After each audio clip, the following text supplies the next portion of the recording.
साथियों नमस्कार, स्वागत है आपका एक बार फिर से गवर्नमेंट गुरु 2.0 यूट्यूब क्लासेस में। हम इस सीरीज के अंदर देख रहे हैं राजस्थान का और इंडिया का करंट अफेयर, और अप्रैल का हम करंट अफेयर पढ़ रहे हैं, जिसकी आज हमारी है 8वीं क्लास। ठीक है, आज की क्लास है जो लास्ट क्लास होगी अप्रैल की करंट अफेयर की। उसके बाद जो है हम नेक्स्ट मंथ का करंट अफेयर देखने वाले हैं। मार्च का करंट अफेयर अपन ने कर लिया है और अप्रैल का करंट अफेयर ये जो है आज कंप्लीट हो जाएगा। उसके बाद जो है नेक्स्ट मंथ का करंट अफेयर देखेंगे। सभी एग्जाम्स के लिए राजस्थान में होने वाली आरएस एग्जाम, एसआई भर्ती, सीईटी भर्ती, अन्य कोई भी परीक्षा हो, उनके लिए बहुत ही ज्यादा उपयोगी है करंट अफेयर। आपको पता है करंट अफेयर का स्टैंडर्ड इतना बढ़ चुका है कि वहां एक सब्जेक्ट के रूप में जो है करंट अफेयर को पढ़ाया जा रहा है। सब्जेक्ट के रूप में अगर आपको करंट अफेयर पढ़ना है तो आप मुझको बिल्कुल फॉलो कर सकते हैं। आपको इस तरह से करंट अफेयर पूरे यूट्यूब पे नहीं मिलेगा, पूरी मैगजीन के साथ बहुत अच्छी तरीके से जो है करंट अफेयर आपको करवाया जा रहा है, क्योंकि एग्जाम में बहुत जो है डीपली क्वेश्चन आते हैं और वो जो है हमारा जो कंटेंट है उससे आसानी से मिल जाएगा। ठीक है दोस्तों, तो आगे चलते हैं। चैनल पे जो भी नए हैं चैनल को जरूर सब्सक्राइब कर लेना, वीडियो को लाइक कर देना, दोस्तों के साथ शेयर कर देना। अगर आपको और वीडियो देखनी है करंट अफेयर से रिलेटेड तो मैंने प्लेलिस्ट बना दी है यूट्यूब चैनल पे जाकर, वहां पे प्लेलिस्ट में राजस्थान करंट अफेयर के नाम से जो ऑप्शन है वहां पर आप देख सकते हैं। ठीक है दोस्तों, आगे चलते हैं। आगे देखिए, आज हमारा है चर्चित व्यक्तित्व की हम बात करने वाले हैं, मनोज पांडा। मनोज पांडा का आपने नाम सुना होगा। हाल ही में 16वें वित्त आयोग के पूर्णकालिक सदस्य मनोज पांडा को चुना गया है। ठीक है, मनोज पांडा इनका नाम है और 16वें वित्त आयोग के पूर्णकालिक सदस्य के रूप में इनको नामित किया गया है। पांडा क्या है, एक अर्थशास्त्री है। उन्होंने इंस्टीट्यूट ऑफ इकोनॉमिक ग्रोथ में प्रोफेसर के रूप में काम किया है। 16वें वित्त आयोग की हम बात कर लेते हैं। 16वें वित्त आयोग में जो है इसका गठन जो हुआ है 31 दिसंबर 2023 को हुआ है। इसके जो अध्यक्ष है डॉक्टर अरविंद पनगड़िया, जो नीति आयोग के पूर्व उपाध्यक्ष भी रह चुके हैं। 16वें वित्त आयोग के जो सचिव है वो है ऋत्विक रंजनम पांडे। ऋत्विक रंजनम पांडे इसके जो है सचिव है, और जो अध्यक्ष हैं वो है डॉक्टर अरविंद पनगड़िया। अब यहाँ पर मैं एक आपसे क्वेश्चन पूछता हूं कि जो आप मुझे बताइए कि 15वें वित्त आयोग के अध्यक्ष कौन थे। 15वें वित्त आयोग के अध्यक्ष आप मुझे बताइए, 15वें वित्त आयोग के जो अध्यक्ष हैं वो कौन है, कमेंट बॉक्स में मुझे बताना।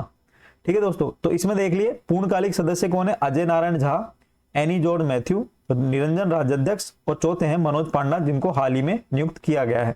अल्पकालिक सदस्य भी सौम्य कांतिक घोष हैं। इसकी जो पहली बैठक हुई 14 फरवरी 2024 को, वैलेंटाइन डे के दिन। ठीक है, ऐसे याद हो जाएगा आपको, वैलेंटाइन डे के दिन पहली बैठक हुई थी इसकी 2024 के अंदर, क्योंकि 31 दिसंबर 2023 को तो ये बना था, तो पहली बैठक हुई थी 14 फरवरी 2024 को। 1 अप्रैल 2026 से 5 वर्ष हेतु अपनी सिफारिश से 31 अक्टूबर 2025 तक ये प्रस्तुत करेगा। तो इसका काम क्या है, 1 अप्रैल 2026 से 5 वर्षों हेतु अपनी सिफारिश से ये पेश करेगा। वित्त आयोग की हम बात कर लेते हैं। वित्त आयोग की हम बात करें तो एक संवैधानिक संस्था है। अनुच्छेद 280 में इसका उल्लेख है। इसका जो गठन है राष्ट्रपति महोदय द्वारा किया जाता है। इसमें जो है एक अध्यक्ष होते हैं और 4 अन्य सदस्य होते हैं। इनकी जो नियुक्ति है वो राष्ट्रपति द्वारा की जाती है। इनकी जो अवधि होती है वो 5 वर्ष की होती है। ठीक है, ये जो संस्था है वह एक अर्धन्यायिक संस्था है। सिफारिश से इसकी सलाहकारी है, बाध्यकारी नहीं है। सरकार के ऊपर है कि वो माने या नहीं माने, ये केवल अपनी सिफारिश से प्रस्तुत करती है। इसकी जो शक्तियां सिविल कोर्ट की सभी शक्तियों के बराबर होती है। और जो ये रिपोर्ट है जो प्रस्तुत करता है वो राष्ट्रपति को वित्त आयोग रिपोर्ट प्रस्तुत करता है, और राष्ट्रपति द्वारा संसद के दोनों सदनों के समक्ष ये रिपोर्ट प्रस्तुत की जाती है। पहले जो वित्त आयोग के अध्यक्ष थे वो केसी नियोगी थे। अभी मैंने क्वेश्चन पूछा है आपसे कि 15वें वित्त आयोग के अध्यक्ष कौन थे, तो वो एनके सिंह है। आपको आंसर यहीं पे दे दिया। अभी नेक्स्ट क्वेश्चन करूंगा तब उसका आंसर आप कमेंट में देना। ठीक है, तो पहले अध्यक्ष थे केसी नियोगी, 15वें थे एनके सिंह, और अभी वर्तमान में कौन है, डॉक्टर अरविंद पनगड़िया 16वें के। ठीक है, तो इसका जो उद्देश्य मेन है वो है केंद्र और राज्य सरकारों के बीच में जो राजस्व होता है उसके संसाधनों का बंटवारा करना इसका उद्देश्य है। तो ध्यान रखना, मनोज पांडा कौन है, अभी जो सदस्य बने हैं वित्त आयोग में, 16वें वित्त आयोग में। आगे देखो, राकेश मोहन है, विश्व बैंक आर्थिक सलाहकार पैनल का इनको सदस्य बनाया गया है। विश्व बैंक आर्थिक सलाहकार, ध्यान रखना। ठीक है, वर्तमान में centre for social and economic progress में ये मानद अध्यक्ष भी रहे हैं। ठीक है, ये प्रधानमंत्री की आर्थिक सलाहकार परिषद के अंशकालिक सदस्य के रूप में भी कार्यरत हैं। ये भारतीय रिजर्व बैंक के पूर्व डिप्टी गवर्नर तथा अंतर्राष्ट्रीय मुद्रा कोष के बोर्ड में कार्यकारी निदेशक भी रह चुके हैं। कौन, राकेश रंजन। ठीक है, राकेश मोहन। ठीक है, राकेश मोहन, इनकी इतनी सारी उपाधि है, जो इनको जो है अभी हाल ही में विश्व बैंक के आर्थिक सलाहकार पैनल का सदस्य चुना गया है, जो कि भारत के रिजर्व बैंक के पूर्व डिप्टी गवर्नर भी रह चुके हैं, आईएमएफ के बोर्ड के कार्यकारी निदेशक भी रह चुके हैं और प्रधानमंत्री के आर्थिक सलाहकार परिषद के अंशकालिक सदस्य भी रह चुके हैं। तो देखो दोस्तों, इतना सारा नॉलेज है इनको, इसलिए इनको विश्व बैंक के आर्थिक सलाहकार परिषद में इनको चुना गया है। विश्व बैंक के समूह में प्रमुख अर्थशास्त्री इंदरमित गिल पैनल की सह अध्यक्षता करेंगे। ठीक है, और विश्व बैंक आर्थिक सलाहकार पैनल के जो अध्यक्ष हैं उनका नाम है Lord Nicholas Stern, Lord Nicholas Stern. ठीक है, आगे देखो रविशंकर की हम बात करें तो ये रिजर्व बैंक ऑफ इंडिया के डिप्टी गवर्नर हैं, जिन्हें 1 साल का विस्तार दिया गया है। मतलब इनका रिटायरमेंट हो रहा था, लेकिन इनको जो है 1 साल की इनकी जो कार्य अवधि है उसको बढ़ा दी गई है। कैबिनेट की नियुक्ति समिति ने 3 मई 2024 से 1 वर्ष की अवधि के लिए मंजूरी दे दी है उन्हें। इनका नाम है Ravi Shankar, deputy governor RBI के। तो 1 साल का इनका जो है कार्यकाल बढ़ा दिया गया है। आगे देखो गोपी थोटाकुरा की हम बात करें तो अंतरिक्ष की सैर करने वाले पहले भारतीय पर्यटक बनेंगे। कौन बनेंगे? गोपी थोटाकुरा। गोपी चंद जेफ बेजोस के स्पेस स्टार्टअप ब्लू ओरिजिन के एनएस मतलब न्यू शेपर्ड 25 मिशन में जाने वाले 6 लोगों में से एक हैं। थोटाकुरा के अलावा इस मिशन में 5 अन्य अंतरिक्ष यात्री, जिसमें से Ed Dwight, Mason Angel, Sylvain Chiron और कैथेन एल हैस और कैरोल स्कॉलर शामिल हैं। 1984 में अंतरिक्ष में जाने वाले पहले भारतीय कौन थे? राकेश शर्मा थे। और अंतरिक्ष की सैर करने वाले पहले भारतीय पर्यटक कौन बनेंगे? वो बनेंगे Gopi Thotakura. Gopichand Preserve Life Corp के को फाउंडर हैं। गोपीचंद कौन है? प्रिजर्व लाइफ कोऑप के को फाउंडर हैं। ठीक है, तो ये ध्यान रखना है आपको कि गोपीचंद थोटाकुरा का संबंध है, तो ये पहले पर्यटक बनेंगे भारतीय मूल के। ठीक है, भारतीय पर्यटक बनेंगे। आगे देखो न्यायमूर्ति अनिरुद्ध बोस की हम बात करें तो न्यायमूर्ति अनिरुद्ध बोस को राष्ट्रीय न्यायिक अकादमी भोपाल का नया निदेशक नियुक्त किया गया है। राष्ट्रीय न्यायिक अकादमी की हम बात करें तो 17 अगस्त 1993 को सोसाइटी पंजीकरण अधिनियम 1860 के द्वारा इसे रजिस्टर्ड किया गया। इसके जो संस्थापक है वो है निदेशक NR माधव मेनन। इसकी जो संस्था है वो है भोपाल के अंदर।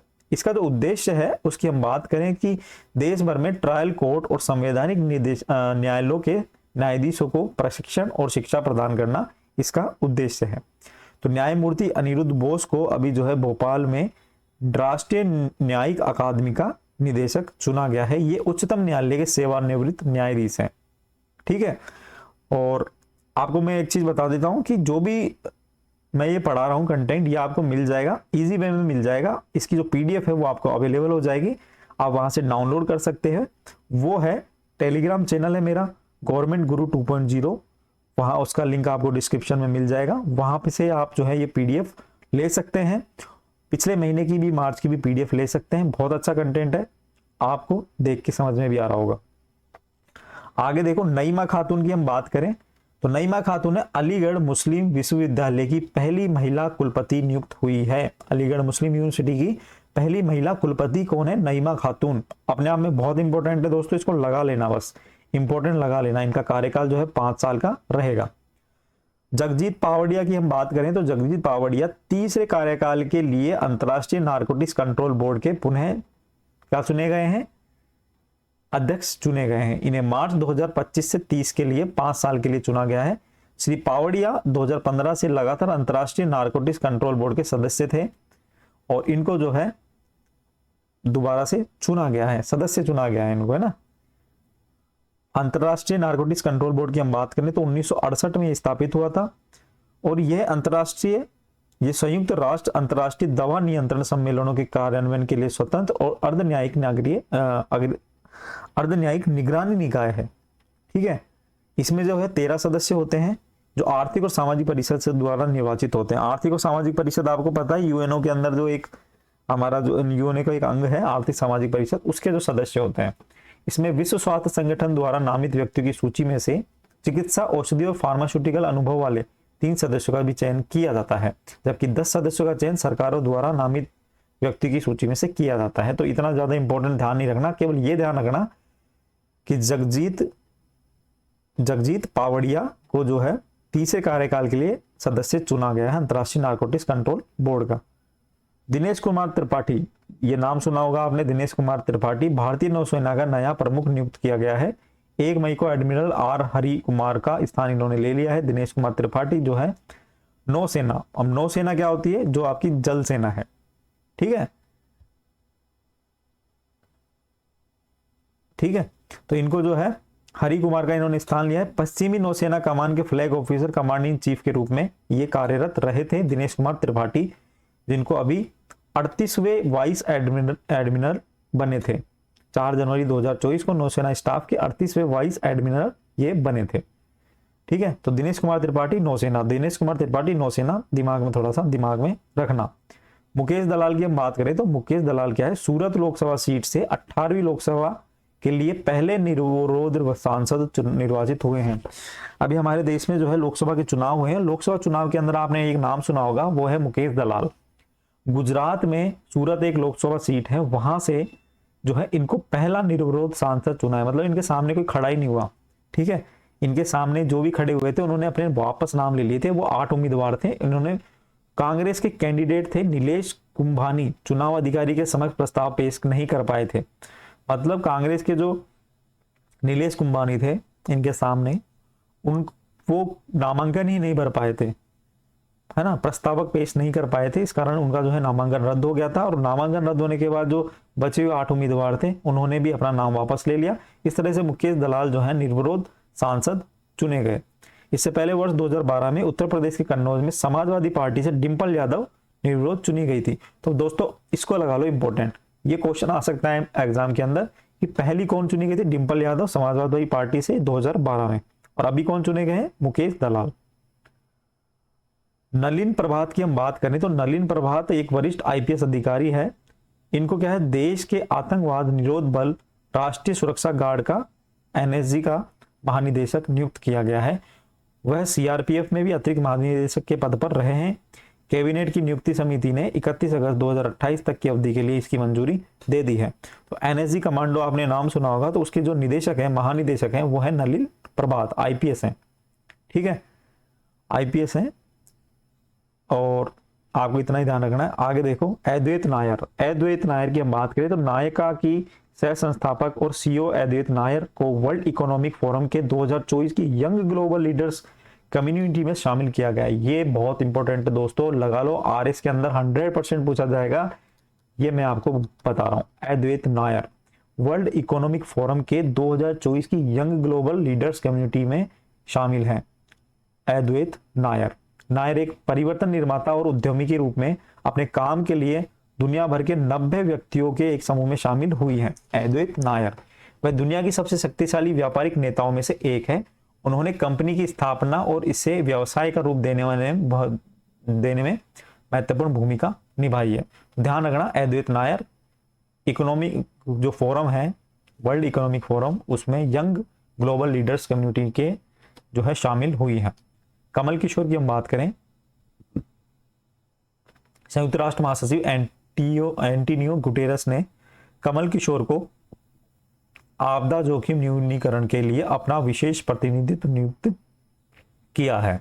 ठीक है दोस्तों, तो ये ध्यान रखना कि कमल किशोर आपदा जोखिम न्यूनीकरण के लिए अपना विशेष प्रतिनिधित्व नियुक्त किया है। अच्छा, ये आपदा जोखिम न्यूनीकरण कार्यालय क्या होता है, इसका जो स्थापना है 1999 में हुई थी। इसका जो मुख्यालय है वो जिनेवा स्विट्जरलैंड में है। इसका जो उद्देश्य क्या है, आपदा न्यूनीकरण के लिए अंतर्राष्ट्रीय रणनीति के कार्यान्वयन को सुनिश्चित करना। मतलब आपदा न्यूनीकरण के लिए अंतर्राष्ट्रीय रणनीति के कार्यान्वयन को सुनिश्चित करना इसका उद्देश्य है। नरसिंह यादव की हम बात करें तो पूर्व राष्ट्रमंडल खेलों के स्वर्ण पदक विजेता नरसिंह पंचम यादव को भारतीय कुश्ती संघ के एथलेटिक आयोग का अध्यक्ष चुना गया है। नरसिंह यादव को, जो कि पूर्व राष्ट्रमंडल खेलों में स्वर्ण पदक विजेता रहे हैं, नरसिंह पंचम यादव, उनको भारतीय कुश्ती महासंघ के एथलीट आयोग का अध्यक्ष चुना गया है। अर्जुन पुरस्कार विजेता भी हैं और 2010 में एशियाई चैंपियनशिप के में स्वर्ण पदक विजेता रहे हैं नरसिंह यादव। ठीक है, आगे देखो जूडिथ सुमिन वा तुलुका, कैसा नाम है यार, अजीब सा है ना, जूडिथ सुमिन वा तुलुका, ये नाम याद रख लेना। कांगो लोकतांत्रिक गणराज्य की पहली महिला प्रधानमंत्री नियुक्त की गई है। अपने आप में बहुत इंपॉर्टेंट है, क्योंकि अफ्रीका के कांगो जैसे देश में पहली महिला प्रधानमंत्री सुमिनवा तलुका, मतलब आप ये ध्यान रखो, सुमन तलुका। तुलुका क्या है? एक अर्थशास्त्री है। वह कांगो की राष्ट्रीय राजधानी किसानसा में शांति के सुदृढ़ीकरण, लोकतंत्र के सुदृढ़ीकरण, स्तंभ के समन्वयक के रूप में संयुक्त राष्ट्र विकास कार्यक्रम के लिए काम कर चुकी हैं। कांगो में राष्ट्रपति देश की सबसे बड़ी पार्टी विधायक दल के सदस्यों को प्रधानमंत्री नियुक्त करता है। और कांगो में जो वर्तमान में कांगो में रवांडा की सीमा से लगे इलाकों में भी तनाव की स्थिति है। तो इस दौरान जो है पहली प्रधानमंत्री महिला है जो जूडिथ सुमिनविका तुलुका है। अब्देल फतेह सीसी की हम बात करें तो इनको जो है मिस्र के राष्ट्रपति के रूप में अपने तीसरे कार्यकाल के लिए इन्होंने शपथ ले ली है। मिस्र में अभी राष्ट्रपति चुनाव हुए थे और उसके अंदर जो है इनको 89.6% वोट मिले हैं। इनका जो कार्यकाल है वो 6 वर्ष का रहेगा। अल-सीसी तीसरी बार जो है चुने गए हैं। अल-सीसी 2013 में तत्कालीन राष्ट्रपति मोहम्मद मोर्सी का स्थान लिया था इन्होंने। फिर 2018 में फिर से चुनाव हुए और उन्होंने पिछले दोनों चुनावों में 97% वोट अर्जित किए हैं। उन्हें राष्ट्रपति का कार्यकाल 4 वर्ष से बढ़ाकर 6 वर्ष कर दिया है और लगातार कार्यकाल की सीमा को 2 बार से बढ़ाकर 3 बार तक बढ़ाने के लिए संविधान संशोधन किया है। मतलब पहले मिस्र में जो है कार्यकाल जो राष्ट्रपति का वो होता था 4 साल, इन्होंने अब उसको 6 साल कर दिया। पहली बात तो दूसरी बार की कोई भी व्यक्ति है जो 2 बार राष्ट्रपति बन सकता था तो उसको भी बढ़ाकर इन्होंने 3 बार कर दिया। तो 3 बार कर दिया तो ये तीसरी बार चुन लिए गए हैं। अब देखो इन्होंने 4 बार कर दे तो दोबारा ये चुन लिए जाए, क्या पता। तो मिस्र की हम बात करें तो इसकी जो राजधानी है वो है काहिरा। इसकी जो मुद्रा है मिस्र पाउंड है। इसके जो प्रधानमंत्री है वो है मुस्तफा मदबोली इसके क्या है? मुस्तफा मदबोली क्या है इसके? प्रधानमंत्री। ठीक है। और सीसी क्या है? राष्ट्रपति। प्रधानमंत्री मदबोली और सीसी है राष्ट्रपति। आगे देखो साइमन हैरिस की हम बात करें, नाम सुना होगा। आयरलैंड के एक नए प्रधानमंत्री बने हैं 9 अप्रैल 2024 को। उन्हें भारतीय मूल के लियो वार्डकर का स्थान लिया है। आयरिश संसद ने हैरिस के पक्ष में 88 में से 69 वोट दिए हैं। वह आयरलैंड के अब तक के सबसे कम उम्र के प्रधानमंत्री बने हैं। इसलिए साइमन हैरिस अपने आप में इंपॉर्टेंट है कि आयरलैंड के सबसे कम उम्र के प्रधानमंत्री कौन है? Simon Harris. ठीक है। आयरलैंड की हम बात करें तो एक उत्तर पश्चिमी यूरोप में स्थित एक देश है। इसकी राजधानी क्या है? डबलिन। यह एक एकात्मक और संसदीय गणतंत्र है। आपने देखा होगा कि वर्ल्ड कप में या जितने भी टूर्नामेंट होते हैं क्रिकेट के बड़े, उसमें आयरलैंड जो है अपने आप में टीम उतरती है और बहुत अच्छी टीम है जो ऑस्ट्रेलिया जैसी या इंडिया जैसी टीम को हराने का मादा रखती है। ठीक है। कभी भी गेम चेंजर साबित हो सकते हैं इसके खिलाड़ी। तो आयरलैंड जो है अच्छी टीम है क्रिकेट के हिसाब से और आयरलैंड एक अच्छा देश भी है, आपको पता है। और रही बात आयरलैंड की तो उत्तर पश्चिमी यूरोप में एक देश है जहां पर एकात्मक संसदीय गणतंत्र है। इसकी संसद या विधायिका को ओरेचास्ट के नाम से भी जाना जाता है। इसका जो निचला सदन है वह है डेल इरेन है और ऊपरी सदन है सिनाड इरेन। सरकार का प्रमुख ताओचीज प्रधानमंत्री, मतलब सरकार का प्रमुख प्रधानमंत्री होता है जिसे राष्ट्रपति द्वारा नियुक्त किया जाता है। अभी जो वर्तमान में जो प्रधानमंत्री हैं वो है साइमन हैरिस। ठीक है। देखो आप करंट अफेयर के साथ साथ थोड़ा सा जनरल नॉलेज भी अगर हम देख लेते हैं तो हमें जो है चीजें याद भी रहती है, दूसरा हमारा जो नॉलेज है वो भी बढ़ता है। ठीक है। तो हमारी जो अप्रोच है पढ़ने की वो इस तरह से ही है। आगे देखो पीटर पेलेग्रिनी जो है पीटर स्लोवाकिया के राष्ट्रपति बने हैं। पीटर क्या है? पेलेग्रिनी स्लोवाकिया के राष्ट्रपति बने हैं। ठीक है। तो स्लोवाकिया भी एक मध्य यूरोप में स्थित एक देश है। उत्तर में इसके पोलैंड है और पूर्व में इसके यूक्रेन की सीमा लगती है। तो ये ध्यान रख लेना थोड़ा सा। क्रिस्टेलिना जॉर्जिवा की हम बात करें, क्रिस्टेलिना जॉर्जिवा को अंतर्राष्ट्रीय मुद्रा कोष के प्रबंधक के रूप में पुनः नियुक्त किया गया है। क्रिस्टेलिना जॉर्जिया को IMF अंतर्राष्ट्रीय मुद्रा कोष के MD के रूप में दोबारा से चुना गया है। 1 अक्टूबर 2024 से शुरू होने वाले 5 वर्ष के कार्यकाल के लिए इनको चुन लिया गया है। जॉर्जिवा IMF की प्रमुख बनने वाली दूसरी महिला है। उन्होंने वैश्विक अर्थव्यवस्था में भारी उथल पुथल के दौर में कोविड-19 महामारी के प्रकोप से लेकर यूक्रेन पर रूस के आक्रमण तक IMF का नेतृत्व किया है। परंपरागत रूप से यूरोपीय देश में IMF के प्रबंधन निदेशक की सिफारिश करते हैं। तो आपको ये ध्यान रखना है। क्रिस्टेलिना जॉर्जिया वापस से जो है चुन ली गई है MD IMF की। बजरनी बेनेडिक्टसन ये कौन है? आइसलैंड के प्रधानमंत्री नियुक्त किया गया है इनको। तो इतना इंपॉर्टेंट नहीं है ज्यादा, लेकिन आपको ये थोड़ा सा ध्यान में रखना है। शेख अहमद अब्दुल्ला अल अहमद शेख अहमद अब्दुल्ला अल अहमद को कुवैत का नया प्रधानमंत्री नियुक्त किया गया है। तो दोस्तों प्रधानमंत्री का एक अलग से यहाँ पे देख लो कि प्रधानमंत्री का हम बात करें तो मिस्र की पहले हम बात कर लेते हैं। तो मिस्र में है सीसी, ये है क्या, राष्ट्रपति। ठीक है, मिस्र में राष्ट्रपति। साइमन हैरी, आयरलैंड की बात कर लेते हैं। आयरलैंड में कौन है, साइमन हैरिस। कौन है, साइमन हैरिस। उसके बाद हम बात करें स्लोवाकिया की बात करें तो स्लोवाकिया में जो राष्ट्रपति बने वो है पीटर पेलेग्रिनी। उसके बाद हम बात करें आईएमएफ के एमडी तो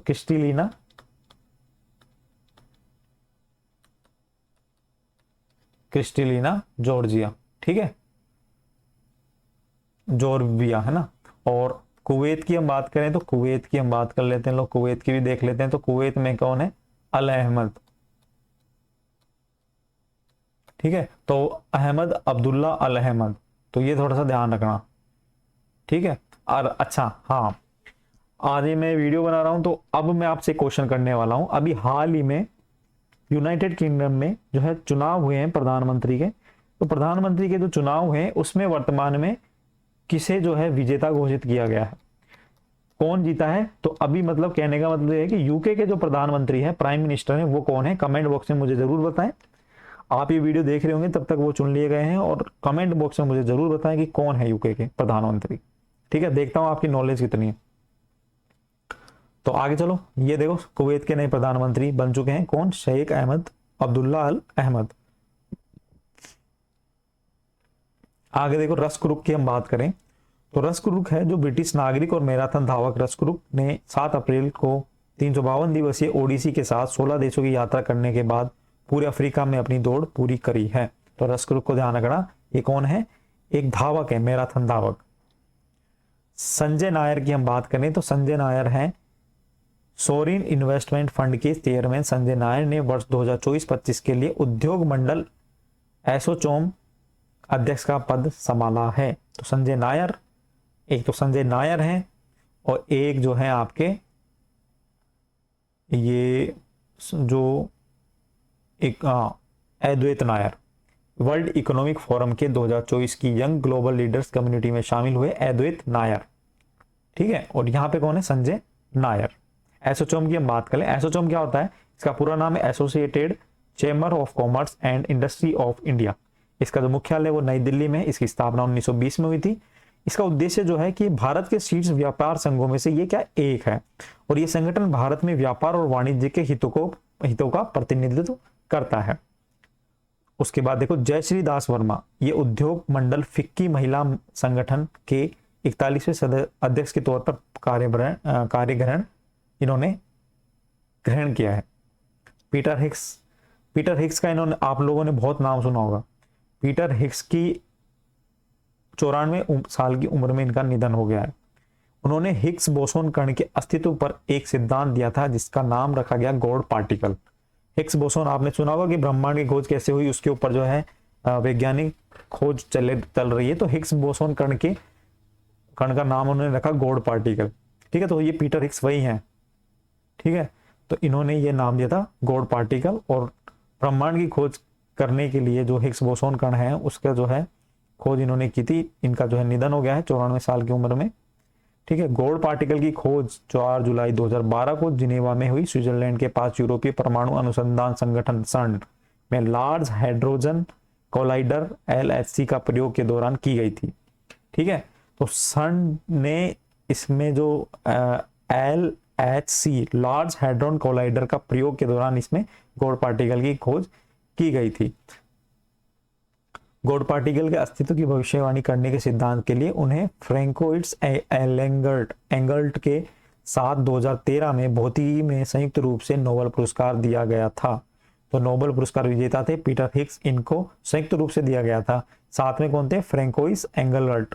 ठीक है, तो हिग्स या फील्ड हिग्स बोसोन हम बात करेंगे कि आखिर में है क्या चीज। तो जो हमारे आसपास की हर चीजें कणों यानी पार्टिकल से बनी हुई है। ठीक है भाई साहब, लेकिन जब ब्रह्मांड की शुरुआत हुई है तो इस भी किसी भी कण में द्रव्यमान नहीं था। अच्छा, वे सभी प्रकाश की गति से इधर उधर भटक रहे थे। मतलब ये कहना चाहता है कि हमारे जो आसपास है वो कणों से ही निर्मित है, कुछ भी जो पार्टिकल्स है वो कणों से ही निर्मित है। लेकिन जब ब्रह्मांड की शुरुआत हुई थी तो किसी भी कण के में द्रव्यमान नहीं था और वे सभी आप प्रकाश की गति से इधर उधर भटक रहे थे। तारे, ग्रह और जीवन केवल इसलिए बन सके हैं क्योंकि कणों ने हिग्स बोसोन से जुड़े मौलिक क्षेत्र यानी हिग्स फील्ड में अपना द्रव्यमान प्राप्त किया। मतलब पहले द्रव्यमान नहीं था और उसके बाद उन्होंने जो है द्रव्यमान प्राप्त किया। तो इस द्रव्यमान देने वाले क्षेत्र के अस्तित्व की पुष्टि 2012 में हुई जब सन ने हिग्स बोसोन नामक कण की खोज की। ठीक है, तो ये ध्यान रख लेना। आगे देखो डी.एस. मजीठिया की हम बात करें तो 27 अप्रैल 2024 को इनका निधन हो गया। ये भारतीय वायुसेना के सबसे उम्रदराज सेवानिवृत्त लड़ाकू पायलट रहे। आगे देखो सुब्रमण्यम धारेश्वर की हम बात करें तो ये यक्षगान प्रतिपादक हैं जिनका निधन अभी हाल ही में हो गया है। यक्षगान गायक सुब्रमण्यम धारेश्वर को बेहतरीन आवाज के लिए भागवत श्रेष्ठ के नाम से भी जाना जाता है। तो क्वेश्चन पूछा जा सकता है कि भागवत श्रेष्ठ का नाम किससे जाना जाता है, तो सुब्रमण्यम धारेश्वर, इनका हाल ही में बेंगलुरु में निधन हो गया। सुधीर कक्कड़ की बात करें तो भारतीय मनोविश्लेषण के जनक कहे जाने वाले सुधीर कक्कड़ का 85 साल की उम्र में निधन हो गया। वह एक प्रसिद्ध लेखक और सांस्कृतिक आलोचक भी थे। उन्हें 20 से अधिक नॉन फिक्शन और फिक्शन किताबें लिखी हैं। द इनर वर्ल्ड 1978 में जो सुधीर कक्कड़ जी द्वारा लिखी हुई पहली कृति थी। तो द इनर वर्ल्ड बुक का नाम आएगा तो हमें क्या लगाना है, कक्कड़ साहब, सुधीर कक्कड़ साहब। ठीक है, कक्कड़ साहब।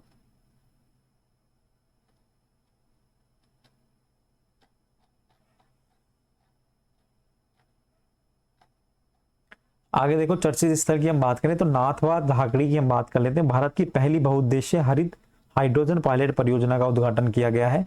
ये जो भारत के पहले बहुउद्देशीय ग्रीन हाइड्रोजन पायलट प्रोजेक्ट का उद्घाटन Nathwa Jhakri hydro power station में 24 अप्रैल 2024 को किया गया।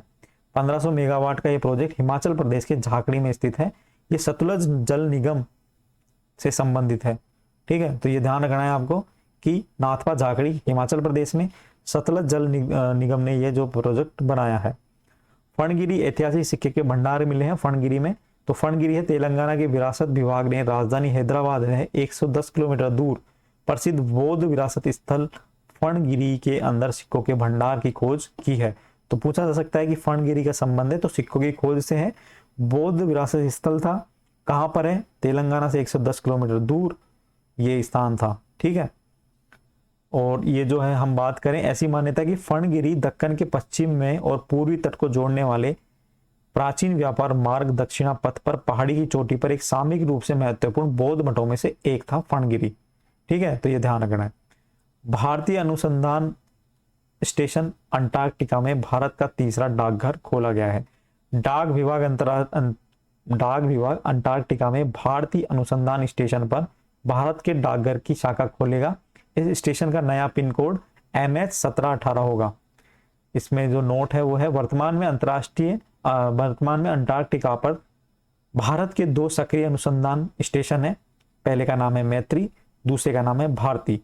एक दूसरे से 3000 किलोमीटर की दूरी पर स्थित हैं। दोनों डाकघर सेवाएं गोवा डाक प्रभाग का हिस्सा है। ठीक है, अंटार्कटिका में पहला डाकघर 1984 में दक्षिण गंगोत्री में स्थापित किया गया था। दक्षिण गंगोत्री अंटार्कटिका का पहला रिसर्च स्टेशन था और दक्षिण गंगोत्री में 1988-89 में बर्फ में डूब गया और बाद में इसे निष्क्रिय कर दिया गया। ठीक है, 26 जनवरी 1990 को अंटार्कटिका पर भारत के मैती अनुसंधान केंद्र में दूसरी डाक शाखा स्थापित की गई और अंटार्कटिका में तीसरा पोस्ट ऑफिस खुलने के लिए 5 अप्रैल का दिन चुना गया क्योंकि इसी दिन national centre for polar and ocean research का 24वां स्थापना दिवस भी था। तो अभी ध्यान रखना है कि भारतीय अनुसंधान स्टेशन में अंटार्कटिका में भारत का तीसरा डाकघर खोला गया है। ठीक है दोस्तों, अंटार्कटिका एक ऐसी भूमि पर भारतीय डाकघर खोलने का तात्पर्य है कि इस महाद्वीप पर भारत की उपस्थिति का दावा करने के संदर्भ में एक रणनीतिक उद्देश्य को पूरा करता है। मतलब आप सोच रहे होंगे कि वहां पर अंटार्कटिका में डाकघर खोलने का क्या मतलब है। दोस्तों यह एक रणनीतिक उद्देश्य को पूरा करता है कि हम भारत जो है, भारत की ये इस महाद्वीप पर भारत की उपस्थिति को दावा करता है कि भारत यहाँ पर आया है और भारत ने यहाँ पे आकर अंटार्कटिका पर एक डाकघर खोला है। ठीक है, आगे देखो, IIT बॉम्बे कैंसर के इलाज के लिए पहली स्वदेशी CAR-T cell therapy CAR-T cell therapy की शुरुआत की है। द्रौपदी मुर्मू जो हमारी राष्ट्रपति हैं, इन्होंने भारतीय प्रौद्योगिकी संस्थान IIT बॉम्बे में कैंसर के इलाज के लिए भारत की पहली स्वदेशी रूप से विकसित जीन थेरेपी को शुभारंभ किया है। इस थेरेपी का नाम क्या है? इस थेरेपी का नाम है NexCAR19 CAR-T cell therapy. Immuno act के सहयोग से IIT बॉम्बे और टाटा मेमोरियल हॉस्पिटल ने ये विकसित किया है। तो ध्यान रखना, NexCAR19 क्या है? ये कैंसर की थेरेपी है। ठीक है, विदेश में इलाज का खर्च लगभग 4 करोड़ रुपए इस थेरेपी से, ये भारत ने ही विकसित कर ली है स्वदेशी तकनीक के आधार पर। आगे देखो, पुणे का कमांड अस्पताल पीजोल इलेक्ट्रॉनिक बोल और कंडक्शन हियरिंग इम्प्लांट करने वाला देश का पहला सरकारी अस्पताल बन चुका है, पुणे का कमांड अस्पताल। ठीक है, तो ये क्या चीज होता है? हम बात करें कमांड अस्पताल पुणे में कान, नाक और गला ENT विभाग ने कान के बाहरी एवं मध्य हिस्सों में जन्मजात गंभीर विसंगतियों के मरीजों को piezo electric bone conduction hearing implant में सफलतापूर्वक प्रत्यारोपित कर दिया है और देश का पहला सरकारी अस्पताल बन चुका है ये ट्रांसप्लांट करने वाला। ध्यान रखना, पुणे का कमांड अस्पताल। अंडमान निकोबार में एक शोम्पेन जनजातियों ने पहली बार मताधिकार का प्रयोग किया। अंडमान निकोबार में एक जनजाति है, उसका नाम है शोम्पेन, और उन्होंने पहली बार जो है वोट डाला है। पहली बार शोम्पेन जनजाति ने 19 अप्रैल 2024 को अंडमान निकोबार लोकसभा क्षेत्र में अपना वोट डालकर चुनाव प्रक्रिया में भाग लिया है। शोम्पेन जनजाति ने 7 सदस्यों ने फॉरेस्ट स्टाफ क्वार्टर के अंदर बने शोम्पेन हट में मतदान केंद्र पर अपने मताधिकार का प्रयोग किया है। शोम्पेन देश के विशेष रूप से कमजोर जनजाति समूह में से एक मानी जाती है। वे ग्रेट निकोबार द्वीप के घने उष्णकटिबंधीय वर्षा वनों में ये रहते हैं। 2011 की जनगणना के अनुसार इनकी अनुमानित जनसंख्या थी 229 थी। मात्र 229 ही शोम्पेन जनजाति के लोग वहां पर निवास कर रहे थे 2011 की जनगणना के अनुसार। अंडमान निकोबार की 2 आदिम जनजाति, अन्य 2 आदिम जनजाति, इसमें एक तो ओंगे और एक है ग्रेट अंडमानडीज, ठीक है, ने भी 2019 में लोकसभा चुनाव में इस तरह पहली बार अपना मताधिकार का उपयोग किया था 2019 के अंदर। और अब किसने किया है? वो है शोम्पेन। करीबा झील की हम बात कर लें तो करीबा झील दोस्तों आपके अल नीनो की वजह से उत्पन्न सूखा हो चुका है। करीबा झील सूख चुकी है। जिम्बाब्वे में करीबा झील का जल स्तर अल नीनो की वजह से उत्पन्न सूखे के कारण गिर गया है। जिम्बाब्वे देश के राष्ट्रपति एमर्सन मानंगाग्वा ने राष्ट्रीय आपदा घोषित कर दी है। 2010 की शुरुआत में अल नीनो मौसम पैटर्न ने जम्बेजी क्षेत्र में सूखे और गर्मी बढ़ी है, जिससे करीबा झील के जल स्तर में गिरावट आ चुकी है। सालास वाई गोमेज की हम बात करें तो पानी के नीचे पर्वत श्रृंखला के पास 160 समुद्री प्रजातियों की खोज की गई है। और समुद्री प्रजाति 160 है ना, ये कहाँ पे? सालास वाई गोमेज पानी के नीचे, मतलब दक्षिणी पूर्वी प्रशांत सागर के अंदर सालास गोमेज एक जगह है, वहां पर जो है पानी के नीचे एक पर्वत श्रृंखला की खोज की गई है और वहां पर 160 समुद्री प्रजातियों की खोज की गई है। ठीक है दोस्तों, तो ये इस तरह से हमारा जो है अप्रैल का करंट अफेयर पूरा हो गया है। और इसमें जो है आपको जो है इसकी PDF गवर्नमेंट गुरु 2.0 चैनल पर मिल जाएगी। चर्चित व्यक्ति और चर्चित स्थान हमने देख लिए हैं और अब जो है हम नेक्स्ट मंथ का करंट अफेयर देख लेंगे। तो चैनल को जरूर सब्सक्राइब कर देना, वीडियो को लाइक कर देना, दोस्तों के साथ शेयर कर देना। मैंने आपसे एक क्वेश्चन किया है कि ब्रिटेन के वर्तमान प्रधानमंत्री नए कौन नियुक्त हुए हैं? ठीक है दोस्तों, तो आपको ये मुझे कमेंट में बताना है। मिलते हैं नेक्स्ट वीडियो में, तब तक के लिए सभी को नमस्कार।